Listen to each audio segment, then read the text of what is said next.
हमल के दौरान उल्टियों का होना या मतली होना, इसकी जो सबसे कॉमन वजह है वो है आपकी बॉडी में हार्मोनल चेंजेस। जो प्रेगनेंसी होते ही चेंजेस आते हैं उनकी अक्सर को तो हमल की सबसे पहली निशानी ये होती है कि उल्टियाँ शुरू हो जाती हैं, मतली होना स्टार्ट हो जाती है। तो ये हार्मोनल चेंजेस की वजह से होता है, कोई इसमें मतलब घबराने वाली बात नहीं होती कि ऐसा क्यों हो गया। अच्छा, फिर कुछ फीमेल्स ऐसी भी पाई जाती हैं जो कहती हैं कि ऐसा क्यों नहीं हो रहा है। तो दोनों एक्सट्रीम के लोग मौजूद हैं हमारी सोसाइटी में। अगर ऐसा नहीं हो रहा है, इट्स वेल एंड गुड। हर किसी की जो सिम्टम्स हैं, जो निशानियाँ होती हैं वो अलग होती हैं, तो घबराने की बात नहीं होती। और दूसरा ये है कि नोज़िया वॉमिटिंग आपके अपनी लाइफस्टाइल पे भी बहुत डिपेंड करता है। जैसे कि कुछ लोगों का जो है मैदे का मसला होता है, वो एसिड से बनी चीज़ें जैसे खट्टी चीज़ें, मिर्च मसालों का औरतें ज़्यादा इस्तेमाल कर लेती हैं स्टार्ट के दिनों में, तो फिर वो इस मसले से दो चार रहती हैं, जिससे तेज़ाबियत हो जाती है उनके स्टमक में। इस वजह से भी हो सकता है, मतलब ज़रूरी नहीं है कि हार्मोनल चेंजेस की वजह से हो रहा हो। थोड़ा हमें अपनी डाइट पे भी इन चीज़ों में ध्यान देना चाहिए। ठीक है, फिर दूसरी एक चीज़ होती है पेट का ज़्यादा अरसे तक खाली रखना, मतलब भूखे रहना। फीमेल्स जो हैं बहुत लंबा गैप दे के खाना खा रही हैं, तो उससे भी जो है ये एग्रीवेट होता रहता है नोज़िया वॉमिटिंग। तो ये दोनों ही चीज़ें ठीक नहीं होती हैं। तो अपने खाने पे ध्यान भी दें कि आप खा क्या रही हैं। क्रेविंग्स के चक्कर में इतना खट्टा और इतना मिर्च मसालों वाली चीज़ें ना खाएं कि उस चीज़ के फ़ायदे के बजाय आपको नुकसान हो रहा हो। ठीक है, तो इस पे भी तवज्जो देनी चाहिए। और अगर आपको ऐसा नहीं हो रहा है तो आपको कोई और सिम्टम्स होंगे। तो हर किसी के सिम्टम्स वेरी करते हैं प्रेगनेंसी टू प्रेगनेंसी, और हर औरत की प्रेगनेंसी दूसरी प्रेगनेंसी से अलग होती है। जैसे कि किसी को पहले बच्चे में बहुत उल्टियाँ थी, दूसरे बच्चे में नहीं हुई, और इसका जेंडर से कोई ताल्लुक़ नहीं है, बस ये आपको उस वक्त नहीं हुई, ये सिम्टम नहीं आया, कोई और सिम्टम आ गया।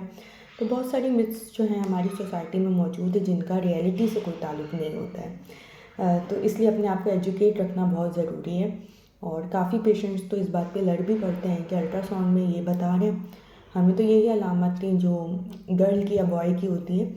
तो इसलिए जो है अपने आप को एजुकेट रखें इन चीज़ों के हवाले से भी। अब हम लोग बात करते हैं कि ये डेंजर साइन क्या है, कब हमें इसे सीरियस लेना और कब हाँ ठीक है, इट्स ओके, हो रहा है कोई बात नहीं, ठीक हो जाएगा।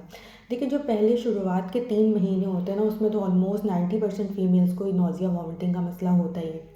फिर जैसे ही 14 हफ्ते गुजर जाते हैं तो आहिस्ता आहिस्ता आहिस्ता जो है ना वो प्रॉब्लम सॉल्व हो जाती है। कुछ को स्टार्ट पे सिर्फ 2 महीने होती है। तो जो 3 महीने, जो फर्स्ट ट्राइमेस्टर है ना, वो बहुत इंपॉर्टेंट होता है इस चीज़ के लिए। अब देखें, अगर आपको खाने पीने का कुछ भी हज़म नहीं हो रहा है, हत्ता कि आप पानी भी पी रहे हो वो वॉमिटिंग हो रही है, तो ये आपके और बच्चे के लिए सही नहीं है।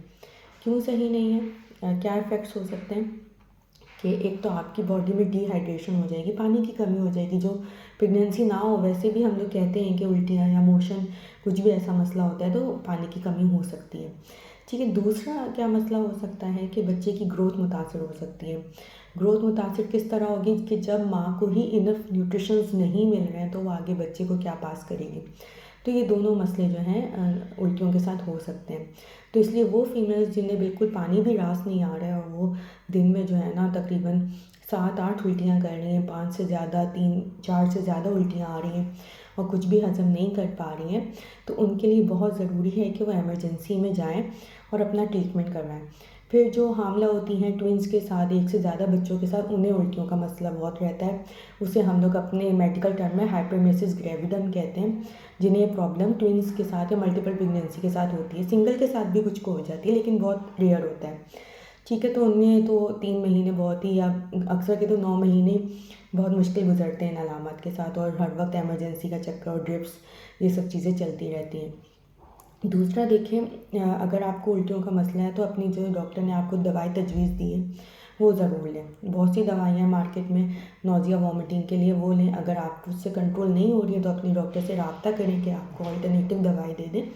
और कुछ आप रेमेडीज़ भी कर सकते। रेमेडीज़ जैसे जिंजर का कहा जाता है कि जिंजर की स्मेल, या जो अदरक का कावा, या किसी भी चीज़ में आप जिंजर यूज़ कर लें तो उससे नोज़िया वॉमिटिंग पे बहुत फ़र्क पड़ता है।